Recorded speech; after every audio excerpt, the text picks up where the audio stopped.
নমস্কার, আলোর খোঁজে আরেকটা নতুন ভিডিওতে আপনাকে স্বাগত জানাই। আপনি যদি রাজ্য সরকারের অধীনে অস্থায়ী এবং চুক্তিভিত্তিক কর্মী হয়ে থাকেন, আজকের ভিডিওটা শুধুমাত্র আপনার জন্য। কারণ অস্থায়ী এবং চুক্তিভিত্তিক কর্মীদের গুরুত্বপূর্ণ এবং আপডেট নিউজ নিয়ে আজকের ভিডিওটা তৈরি করা হয়েছে। মহাশয় মাননীয় চন্দনা বাউরি মহাশয় তার বক্তব্যের মধ্যে তিনি তুলে ধরলেন তৃণমূল সরকারের আমলে অস্থায়ী এবং চুক্তিভিত্তিক কর্মীদের যে লাঞ্ছনা, গঞ্জনা এবং আর্থিক অভাব অনটনের কথা তিনি তার বক্তব্যের মধ্যে তুলে ধরলেন। অস্থায়ী কর্মীদের বেতন বৃদ্ধির বার্তা, এরই পাশাপাশি সমকাজের সমবেতনের বিষয়টি তার বক্তব্যের মধ্যে তুলে ধরলেন। আপনি যদি একজন আশাকর্মী, civic volunteers, BRP, THG, SSK, MSK, para teacher বা রাজ্য সরকারের অধীনে অস্থায়ী বা চুক্তিভিত্তিক কর্মী হয়ে থাকেন, আজকের ভিডিওটা শুধুমাত্র আপনার জন্য। তো একটাই রিকোয়েস্ট, ভিডিওটি ভালো লেগে থাকলে লাইক করবেন, চ্যানেল নতুন হয়ে থাকলে চ্যানেলটা সাবস্ক্রাইব করে দিবেন এরকম গুরুত্বপূর্ণ এবং আপডেট ভিডিও সবার প্রথম পেতে। নমস্কার দিদিদেরকে ধন্যবাদ। আমি আজকে এসেছিলাম আমাদের যে ভ্যাকসিন দেওয়া হচ্ছে 14 বছর বয়সী মেয়েদেরকে, তো সেই জন্য এসেছিলাম। এখানে আজকে উদ্বোধন হলো মেজা হসপিটালে। তো বিএমএস স্যার আছেন, এখানে দিদিরা রয়েছেন। আপনারা জানেন যে আমাদের নতুন সরকার, এই সরকার 1 মাসের মধ্যে অনেক কিছুই করতে পেরেছেন। মানে অন্নপূর্ণা যোজনা থেকে শুরু করে আপনার আবাস প্লাস আর অনেক কিছুই করেছেন।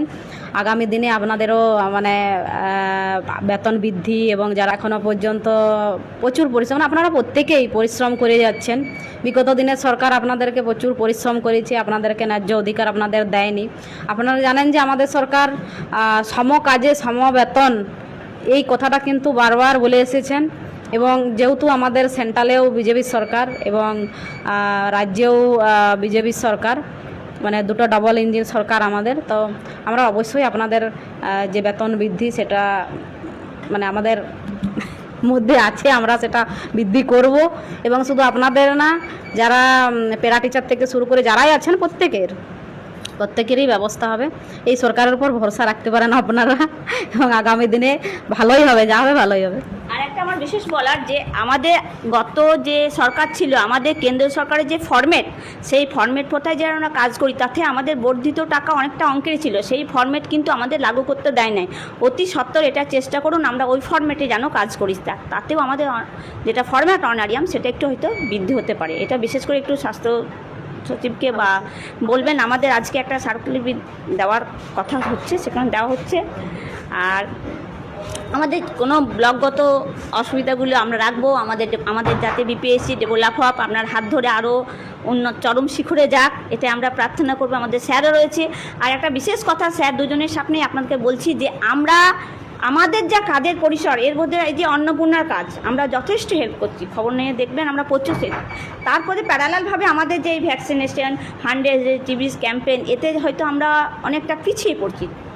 সেই দিক থেকে লক্ষ্য রাখবেন, এত কাজের বোঝা যেন আমাদের উপর চাপিয়ে না দেয়। আমরা যে স্তরে কাজ করছি সেটা যেন আমরা সঠিক জায়গায় রাখতে পারি। প্রথমত মূলত আমরা মা শিশুর উদ্দেশ্যে নিয়োগ হয়েছিলাম, বর্তমানে আমৃত্যুকাল একদম ভ্রূণ থেকে শুরু করে মৃত্যু পর্যন্ত পরিষেবা আমরাই দিয়ে দিচ্ছি, আমাদের হাত দিয়ে দিচ্ছে।